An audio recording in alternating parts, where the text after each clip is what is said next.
I dream I know deep up my feelings for you. Watch them grow, perceive, devote. This is the sea. Ayan, hello guys. Good afternoon. Before tayo mag-start sa ating vlog for today, time check muna natin. Anong oras na da? Today is 2:57.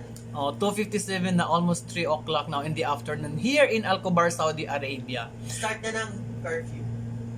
Ayan, and this is the first day of lifting the 24 hours 24 hours curfew. So wala na kaming 24 hours curfew, pero meron na siya, inadapt uli yung 6 to 3 in the afternoon. So pwede kaming lumabas 6 o'clock in the morning until 3 o'clock in the afternoon. Yun lang ang pwede kaming lumabas. After 3 o'clock in the afternoon curfew, so bawal ka na talagang lumabas. Sabi nga ni Kim Chu, bawal lumabas pag walang di mag-comply mo, walang comply muna.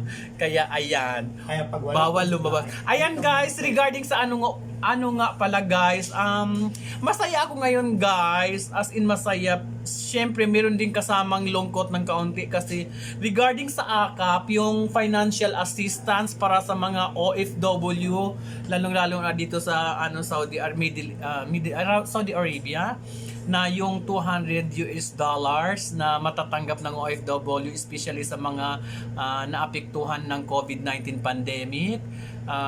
Kasi may pinamimigay na $200 or equivalent to 750 riyals, Saudi riyals. So ayun guys, kasi kanina guys, mga 10 o'clock in the morning, nakatanggap ako ng call from AKAP at saka binigay na sa akin, ito na yon, binigay na sa akin yung 750 Saudi riyals na financial assistance. Ayun. Ang nagatid nito guys is yung Polo Eastern Region, yung mga tauhan nila. Di ko actually kilala mga name nila kasi di na masyado akong basta hinatid lang sa akin ito. Ayan. Sa mga nagsasabi naman na fake, hindi po ito fake guys. Kasi itong Polo Assistance is lumabas yan nung pagkalabas ng order ni Duterte na bibigyan yung mga affected na mga OFW, lalong-lalo na sa Middle East, ng $200. Tapos pinost agad ng Riyadh Embassy sa FB page nila na pwede nang mag-apply. Nag-apply agad ako guys sa nila, sa link na nila. Ay, hindi pa sa link, may post lang sila doon na ipa-follow mo lang siya, parang mga phone numbers at saka mga requirements, sinunod ko yun. Pero after mga 3 days, I think 3 days or 4 days, nag-change sila kasi iba't iba ang application, way of application. So dito, since nandito kami sa Polo, sa Alcobar, so under kami ng Polo Aero or Polo Eastern Region Province. So sa Riyadh naman iba, at saka doon naman sa mga Jeddah iba naman. So after nung nang nagpalit sila ng sabi ng Polo Aero, sabi nila may link kami. Kaya yun ang sinundan namin. Sabi ng Polo Aero, may bago silang link na ilalabas sa FB page nila na yun ang susundan na lang sa bagong application para sa mga OFW na under siya ng Eastern Region. Kaya doon ako nag-apply uli, kinancel ko yung sa una, yung doon sa FB page ng Riyadh. Sinundan ko yung Polo Aero, yung links nila. So yun ang original. Kaya daw sila gumawa ng links na yun kasi binaha sila ng application at saka medyo nagkaroon ng problema sa system. Kaya naggumawa sila ng panibagong link para doon mag-apply. So ang link na ito guys at ang mga requirements is makikita niyo sa Polo Aero or Polo Eastern Region FB page. So ewan ko lang ngayon guys ha kung tumatanggap pa ng application. I'm not sure kasi ako talaga matagal ko nang in-apply yon. Since pagkalabas pa lang, in-apply ko na agad. Binuksan ko na agad ang link, nag-apply na ako. Sinunod ko yung mga requirements. Nagtanong-tanong ako. At saka in-apply ko ng maayos. Ayun. At sa awa ng Diyos, natanggap ko naman siya guys. At saka ito na yun guys. Ayan. Kaya sa mga OFW dito sa Saudi Arabia na nagtatanong na fake, it's not fake guys. Kasi yung unang, siguro may mga naapekto, may mga hindi nakakuha, hindi ko alam ang rason kung bakit. Pero kasi sa pagbibigay ng financial assistance guys is mahirap talaga, at saka may guidelines yun guys, may guidelines. So dapat tayong mga OFW alamin natin yun, at saka nakapost yun sa mga kanya-kanyang mga FB page na mga ninyo, nasakupan ninyong probinsya kung saan kayo sa banda sa Saudi. Uulitin ko, kung sa Riyadh, hanapin niyo yung Polo Riyadh FB page nila, yung mga official pages nila, at saka yung kung sa Jeddah ka, dapat alamin niyo kung anong provinces kayo. Tulad sa amin sa Al-Khobar, Dammam, iisa lang yan is Polo Aero. So Polo Eastern Region. So ulitin ko din, may kanya-kanya siyang way ng pag-apply. Kasi doon sa Riyadh, parang may pupunta ka din yata doon sa I'm not sure, pupunta ka yata sa website ng Polo Riyadh. Dito naman sa amin, dito may link na binigay, naka-post sa FB page ng Polo Eastern Region. So ayun guys, so hindi talaga siya fake. At saka guys, ina-apply ko siya, matagal talaga ako guys naghintay. At saka hindi naman ako nagmumurmura o hindi ako nagagalit sa kanila kung bakit natagalan ang paghatid sa akin nito. Kasi naintindihan ko naman, kasi sa Polo Eastern Region or sa embassy ng Philippine Embassy dito sa Saudi Arabia, alam ko naman na kaunti lang talaga ang mga tauhan nila, ang mga nagtatrabaho sa offices nila.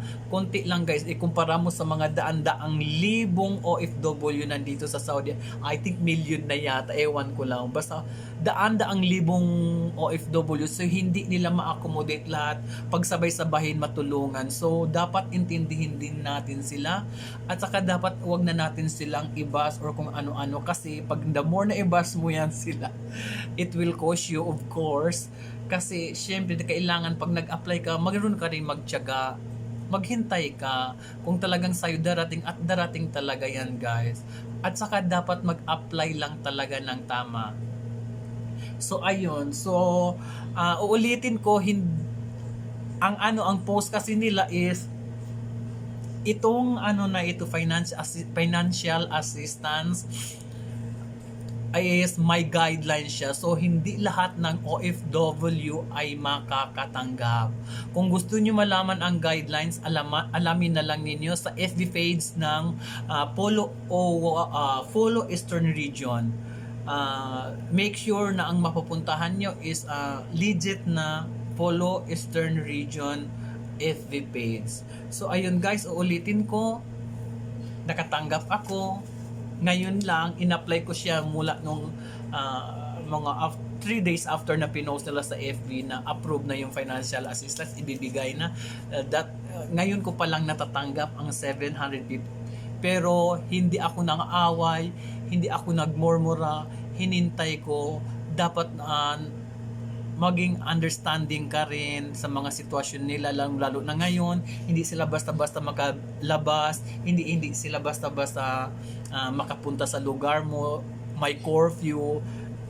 So dapat intindihin na lang din natin sila. So ayun guys, so uulitin ko guys, 6.7 daw ang mga requirements, ang mga system ng pag-a-apply is nakapost sa FB Polo Aero Saudi Arabia.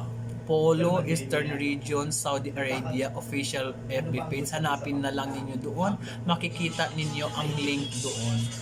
So ayun guys, at saka ano pa guys, may pahabol ako yung sa food assistance guys. They say same lang ang food assistance kasi guys is matagal na yan, wala pa ang COVID, talagang may food assistance na talaga para sa mga OFW. Pero doon lang sa mga affected din, yung mga walang makain po, ever since na talagang nandyan na yung programa na yan. Kaya dapat guys, yung mga pinapalo natin sa FB, hindi yung mga kalokohan, sina mga anik-anik na mga sino-sino, basta ang ipalo nyo muna pag OFW kayo, yung mga embassy muna, yung mga polo, ang mga FB page nila, yun ang mga importanteng mga government agencies muna ang mga ipapalo natin bago tayo mag-follow ng iba't ibang mga celebrity, kasi mas importante ito na sa ibang bansa tayo. So ayun na guys, uulitin ko, ang financial food assistance is legit, at saka ang financial assistance is legit, hindi ito fake, hindi ako nagkukunyari dito guys. So thank you sa kay President Duterte na tanggap ko na yung ayuda, at saka salamat din sa Polo Aero at saka sa Philippine Embassy sa Riyadh. Thank you very much guys sa mga tulong niyo sa OFW. Sana makamove on na tayo, sana okay na ang lahat, at saka magba-back to normal na inshallah. At saka ito pa guys, pahabol pa ito. Malalaman mo kung talagang qualified ka kung nakatanggap ka ng congratulatory message from Polo. Ito, nakita nyo ito. Yan, lalabas sa taas. Yan ang natanggap ko una-una. Kinongratulate ako na approve na siya. Tapos may natanggap pa ako dalawang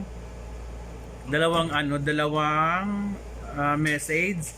Ito at saka ito. Confirm na legit at qualified ako. Ayan, yung dalawang message na yan, at saka itong congratulatory message. At saka guys, pag makatanggap na kayo nitong unang message, yung congratulatory message, may mga options din doon. Yung congratulatory message, i-replyan mo yun kung saan ipapadala sa iyo yung pera, kasi may mga apat na option yun. Option 1, option 2, option 3, option 4. Ang pinili ko is option 4, since hindi na kasi nag-work yung mga bank accounts ko, kasi matagal na akong expired ang ikama ko, kasi ang expired ng ikama ko ay hindi lang nang dahil sa COVID. Nalaman ko lately na expired ang ikama ko since last year pa. Wala pa ang COVID. So naniloko kami ng amo namin. So that's why hindi na nag-work ang ikama ko. At saka pag hindi mag-work ang ikama mo sa Saudi Arabia, hindi na rin mag-work ang mga bank accounts mo. Kaya ang bank accounts ko is nag-freeze siya, hindi ko na ma-open. So ang sinelect kong option kung saan ipapadala ang $200 or 750 Saudi Riyals is option 4, i-hand over sa iyo mismo. Pero may mga reminders din sa baba. Tandaan, may mga reminders. Sa akin, sa option 4 ko, ang reminders doon is kailangan mag-wait lang ng few days until weeks. So nagtiyaga talaga ako, kaya wag maboring or magalit kung bakit matagal. Talagang nakasulat naman sa mga reminders. So ayun guys, kaya wag palaging mainitin ng ulo, laging tandaan na magtiyaga. Pag may tiyaga, may nilaga. Ayun. That is advice from Chararat. Bye guys.